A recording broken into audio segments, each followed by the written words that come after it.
روایت نمبر 359 359 عن السائب بن يزيد عن أبيه أن النبي صلى الله عليه وآله وسلم كان إذا دعا فرفع يديه مسح وجهه بيديه.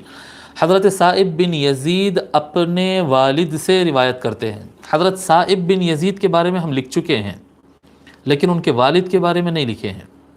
سائب بن یزید کے والد کا نام ہے یزید بن سعید. یزید بن سعید بن ثمامہ. یزید بن سعید بن ثمامہ الکندی الازدی. یزید بن سعید بن ثمامہ الکندی الازدی. آپ ابتدائی زمانہ میں جو ہے ابو سفیان کے حلیف رہے ہیں. الائی آپ کے ساتھ الائی کیے ہوئے تھے، الائنس تھا یہ دونوں کا.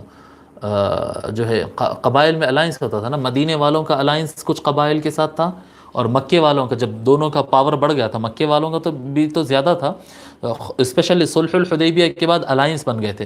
مدینہ اور اس کے اطراف کے گاؤں والے ان سے الائنس کر لیے تھے اور مکہ کے اطراف کے گاؤں ان سے الائنس کر لیے تھے. مدینہ سے الائنس کرنے والے سارے گاؤں مسلمان نہیں تھے، مسلم بھی تھے غیر مسلم بھی تھے، سبھی مل کے الائنس کرتے تھے. جو الائنس ہو گئے تو پھر وہ ایک یونٹی اور ایک معاملہ ہو جاتا تھا. یعنی کسی دوسرے قبیلے پر بھی اگر مکے والے کسی مدینے والوں کے کسی قبیلے پر اٹیک کریں گے، وہ الائنس ہے، بھلے وہ مسلم ہو یا نہ ہو، تو پھر وہ جنگ ہو جائے گی. اور ایسے ہی کچھ حالات بنے تھے جو فتح مکہ کی طرف لشکر کشی کرنا پڑے گا. تو ان دنوں میں جو ہے یہ الازد اور یہ کندی جو قبائل تھے، یہ ان کے والد یہ اس وقت تک اسلام قبول نہیں کرے تھے اور ابو سفیان کے ساتھ یہ حلیف تھے. لیکن جب فتح مکہ ہوا، مکہ جب فتح ہوا تو سارے لوگ مسلمان ہو گئے، اس میں آپ بھی مسلمان ہو گئے. تو اور اس کے بعد آپ جب مکہ فتح ہو گیا تو پھر اس کے بعد واپس مدینے میں نہیں رہ کر پھر وہ مدینہ شریف آ کر وہاں پر بس گئے تھے. آپ کی تاریخ وفات نہیں ملی، یزید بن سعید کی تاریخ وفات نہیں ملی. تو یزید بن سعید روایت کرتے ہیں کہ نبی اکرم صلی اللہ علیہ وآلہ وسلم کان اذا دعا فرفع یدیہ. جب حضور صلی اللہ علیہ وسلم، جب کبھی رسول اللہ صلی اللہ علیہ وسلم دعا کرتے تو اگر اپنے ہاتھ اٹھاتے مسح وجہہ بیدیہ.